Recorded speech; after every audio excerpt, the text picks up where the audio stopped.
Neville Goddard, Your Faith is Your Fortune, Chapter 23, Be Ears That Hear. Let these sayings sink down into your ears, for the Son of Man shall be delivered into the hands of men. Luke 9:44. Let these sayings sink down into your ears, for the Son of Man shall be delivered into the hands of men. Be not as those who have eyes that see not and ears that hear not. Let these revelations sink deep into your ears, for after the Son, remember the Son, let me show you again. After the Son, I am all that is, God. After the Son, which you're conceiving from yourself here, you're putting the Son into being, because you are giving birth to the concept and consciousness here. In the experience, in the expression, where you are not experiencing the event, whatever it is, it doesn't matter, I am healthy, I am free, I am in love. The Son of that idea is what you're breathing life into.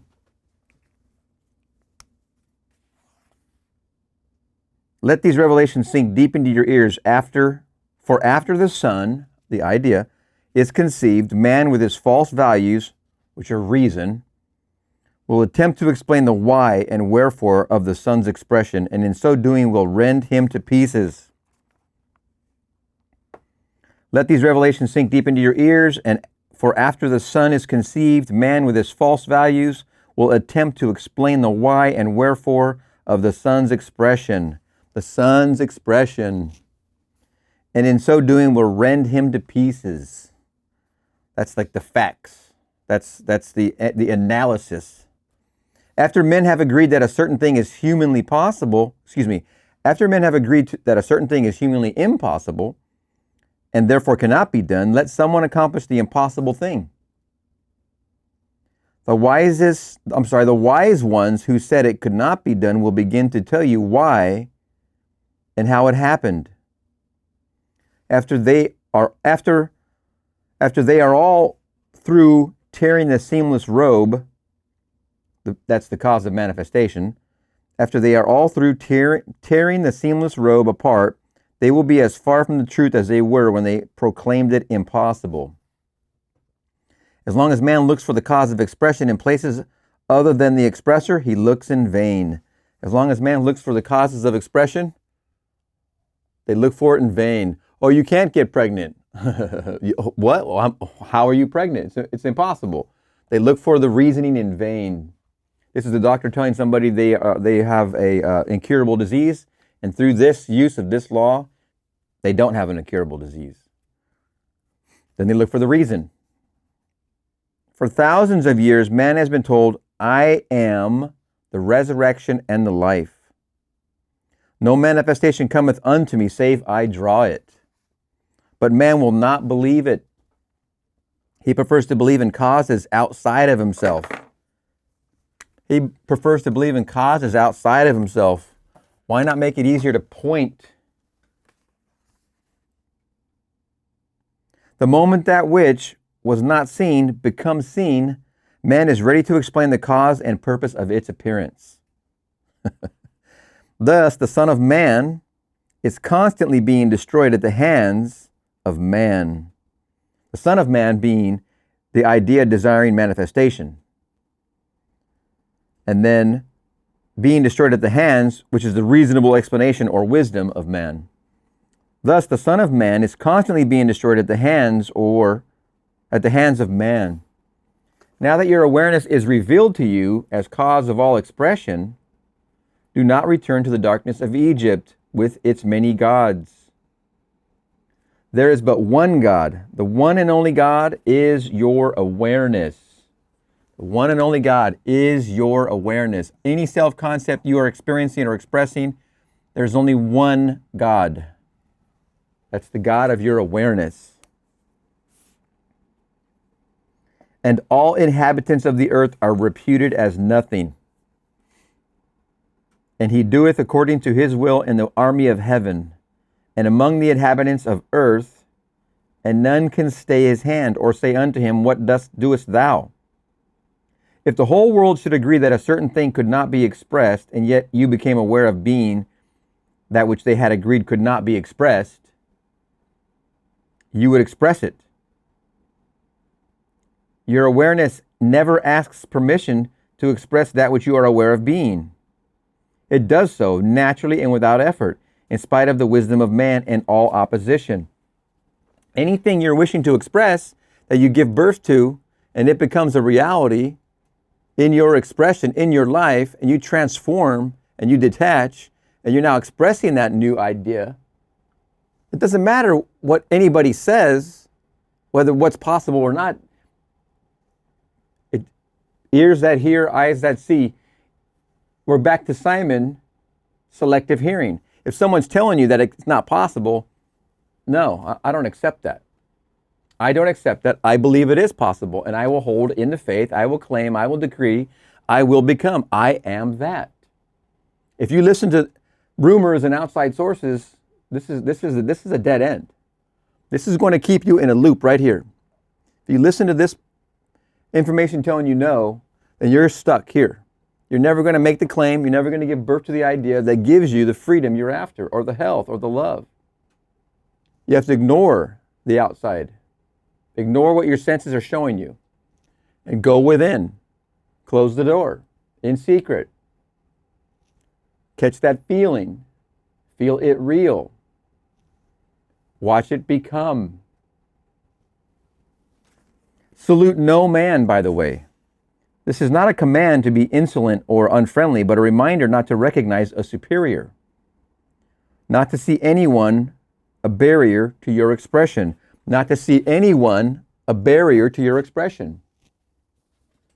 None can stay your hand or question your ability to express that which you are conscious of being. None can stay your hand or question your ability to express that which you are conscious of being. If you're conscious of being in love, you will become. It's just going to happen. You will not stop it when you express it. When you impress it. When you impress it upon your consciousness, it is already. It already is. You already made the movement. You made the movement inside, therefore it will become. Do not judge after the appearances of a thing, for all are as nothing in the eyes of God. When the disciples, through their judgment of appearances, saw the insane child, they thought it a more difficult problem to solve than others they had seen, and so they failed to achieve a cure. In judging after appearances, they forgot that all things were possible to God. Hypnotized as they were by the reality of appearances, they could not feel the naturalness of sanity. That brings up the story of, and I forget which lecture it was, but there was a teacher, after hearing the lecture of Neville speaking on this exact subject, was in a situation where they had a student that was troublesome, and they were at the moment where they were going to expel this child.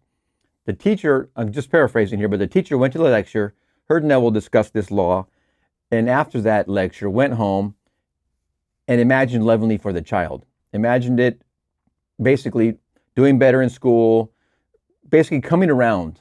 It was a very troublesome, rebellious child that was about to be expelled.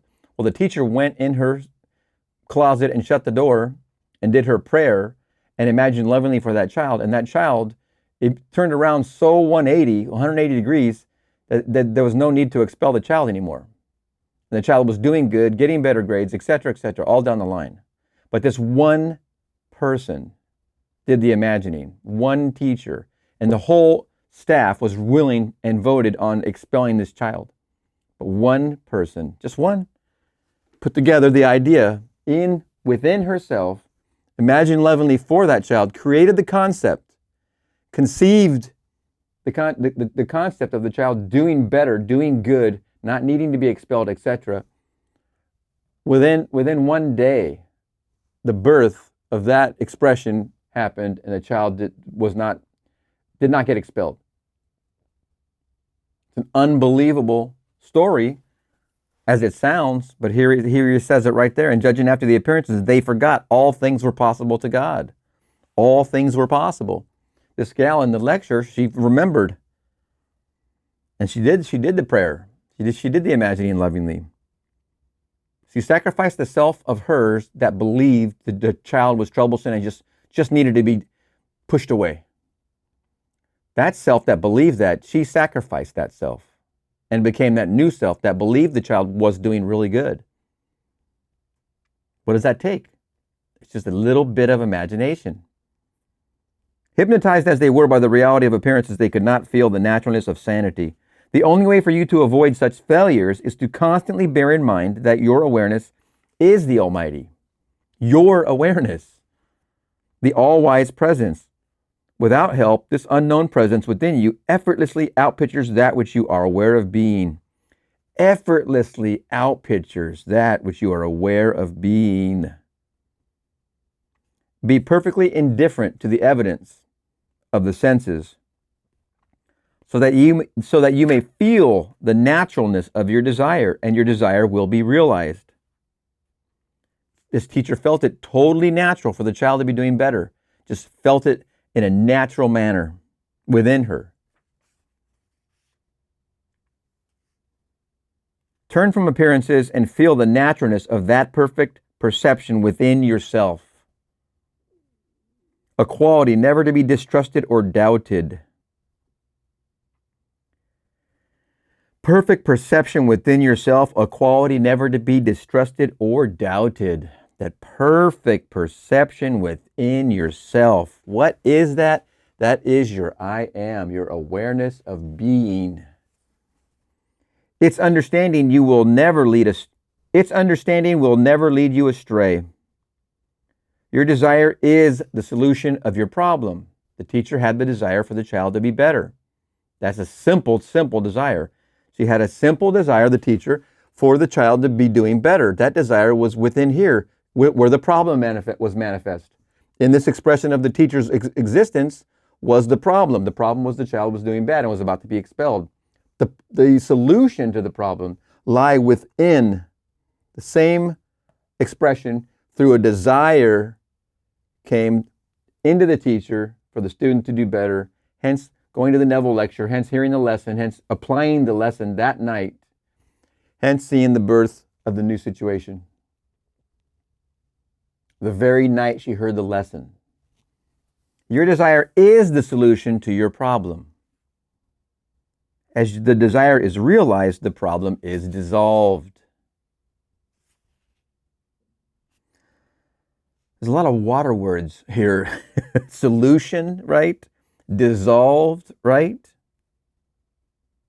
Remember, the firmament is the firm attitude, the firm conviction, the firmness with which you apply this, the firm approach.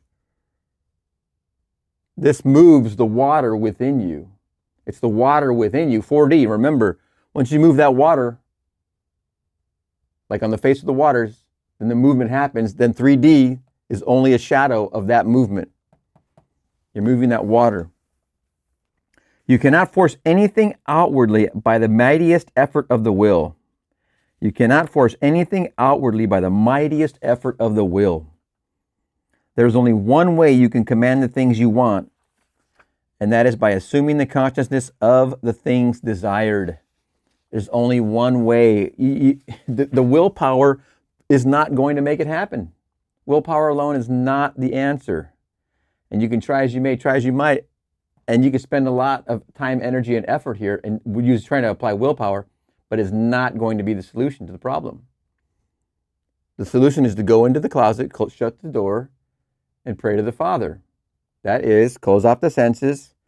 The Father's in here, imagination, apply the solution.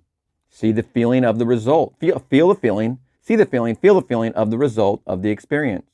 The child's doing better in class. The child does not need to be expelled. The child is happy. The child is free. Therefore, I am free. When you feel that here, the experience happens. There's a vast difference between feeling a thing and merely knowing it intellectually. As I just mentioned, see it, then feel it. You have to feel it. You must accept without reservation the fact that by possessing a thing in consciousness, you have commanded the reality that causes it to come into, excuse me, let me repeat this. You must accept without reservation the fact that by possessing the feeling, that by possessing a thing in consciousness, You have commanded the reality that causes it to come into existence in concrete form. You must be absolutely convinced of an unbroken connection between the invisible reality and its visible manifestation. You must be absolutely convinced of an unbroken connection between the invisible reality here, where you're having in your feeling, in your imagination, with your eyes closed. You must be absolutely convinced of an unbroken connection between the invisible reality and its visible manifestation. You must be convinced. Your inner acceptance must become an intense, unalterable conviction which transcends both reason and intellect. Renouncing entirely any belief in the reality of the externalization except as a reflection of an inner state of consciousness. When you really understand and believe these things, you will have built up so profound a certainty that nothing can shake you. Let me try and clean up that sentence. When you really understand and believe these things, you will have built up so profound a certainty that nothing can shake you. You will become convinced. It will become a tool that you use consistently. From the small things to the tall things. From the grasshopper to the giant. Once you get that conviction flowing, you're only trying to convince one person. You're only trying to convince one self-concept. This is only one. You don't have to try and go and convince everything out here or any of your other self-concepts. You're just trying to convince you so you can consciously become aware of your ability to do this, to jump self-concepts. Your desires are the invisible realities which respond only to the commands of God. God commands the invisible to appear by claiming himself to be the thing commanded. He made himself equal with God and found it not robbery to do the works of God. Listen to that. He made himself equal with God and found it not robbery to do the works of God. These things will happen so effortlessly when they come into your life, the bridge of incidents. You'll think it's miracles. You'll think it's robbery. And for some reason, to some, that you might even feel guilty for having this power. The power to create through your imagination. You might even feel guilty that you can have anything. Wait, I'm not supposed to just have anything I want. You might feel like it's robbing. There's robbing from, you're not taking anything from anybody when you're in your own reality. This is your own self-concept from God, from the source, from all that is, from the I am. You have one sliver here. And in that sliver can be gotten anything. You can change this self-concept into this self-concept. I'm not happily married. I am happily married. There's no robbing any other self-concepts. There's nothing coming from another except from by you, saved by me. You're not taking from anywhere in the world. There's no such thing as your bank account being full and overflowing and then others having a lack of money because yours is full and overflowing. There's no such limited concept in the eyes of all that is, Him, God. It is only abundance pouring forth. Another liquid term, by the way. Now let this saying seek, let me repeat the phrase. He made himself equal with God and found it not robbery to do the works of God.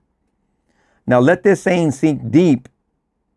Let this saying sink deep in your ear. It's all in capitals, so let me get ready for it.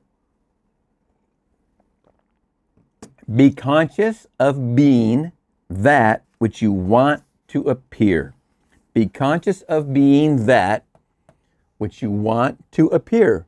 Just be conscious of it. I am that. Be conscious of being that which you want to appear, whatever it is. I am free. I am healthy. I am happily married. Whichever it is you want to appear, be conscious of being it. What an intense chapter. Be ears that hear. Oh, let these sayings sink down into your ears, for the Son of Man shall be delivered into the hands of men. The Son of Man will be delivered into the hands of men. The Son of Man is your desire, and giving birth to that desire through conscious awareness of it, like he's saying here, conscious of being, then born of that conscious awareness is the son of that idea. What a wonderful chapter. Oh my goodness. Your faith is your fortune. Where are we at? Here's that here. Chapter 23. There's such good pieces in this. I don't know what your favorite part was. If you have one, write it in there. Or if you got something from it. What a good one. All right. We'll see you in the next one.